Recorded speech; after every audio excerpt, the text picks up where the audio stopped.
Let's get straight to the heart of this PWC scandal.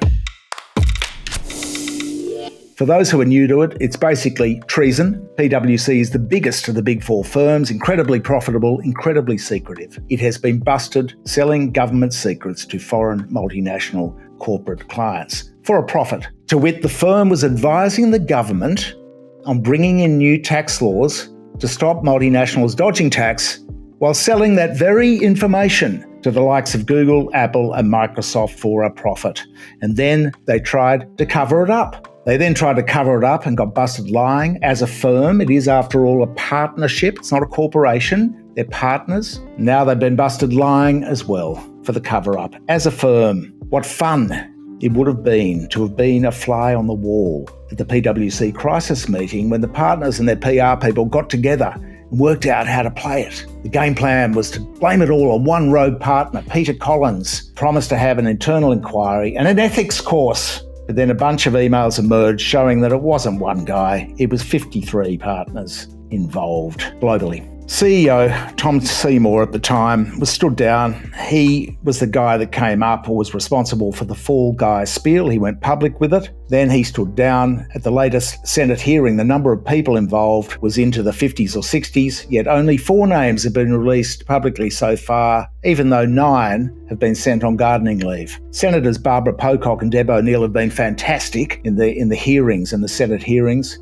They've been doing a great job grilling the assorted witnesses. The words protection racket came up a couple of times today. How could this possibly happen? A betrayal of such magnitude by people who are respected, wealthy, paid $1 million plus a year, giants in their communities. They probably cost Australians hundreds of millions of dollars, if not billions, in what they call leakage, tax leakage in the game. What a euphemism that is. Quite possibly, but we don't know what amount it is. But certainly there's a double standard, as came out in the hearings today. Desperate poor person who breaks into a grog shop faces a prison sentence. These guys face civil penalties, probably at worst. Why?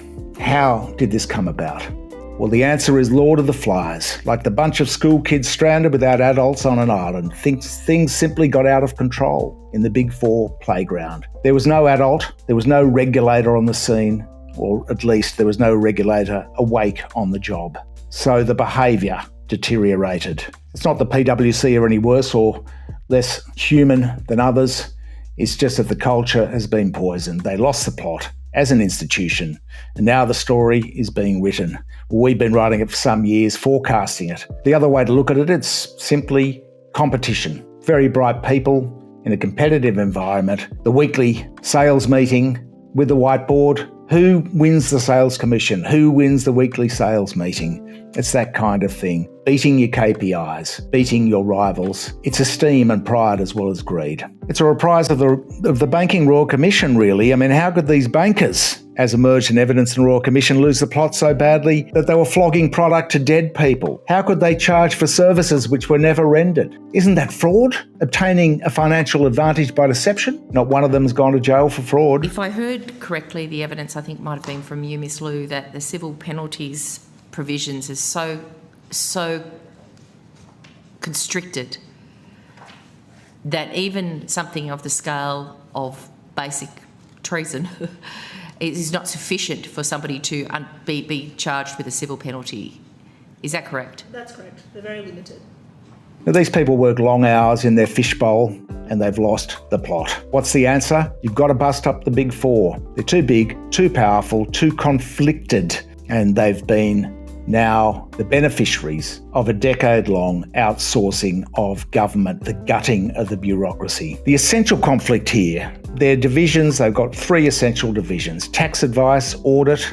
As audit, they've inserted themselves really into society across the world as the guardians of commerce, signing off on the accounts of almost every large corporation.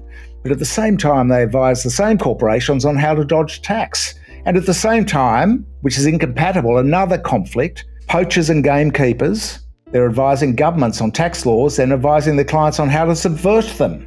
They've got Chinese walls made of rice paper. Something has to be done.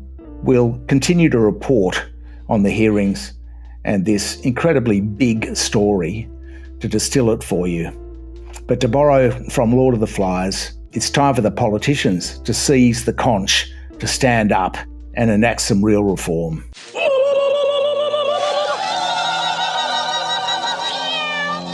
Ideally, they should be broken up. That's very unlikely to happen because they're big donors to the major parties.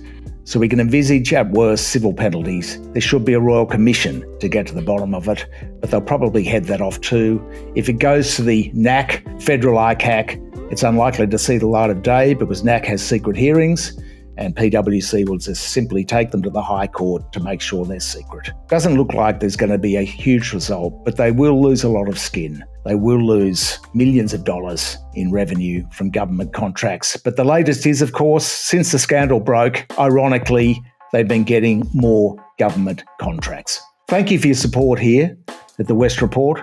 Really appreciate it if you're a financial supporter, especially to keep the production going.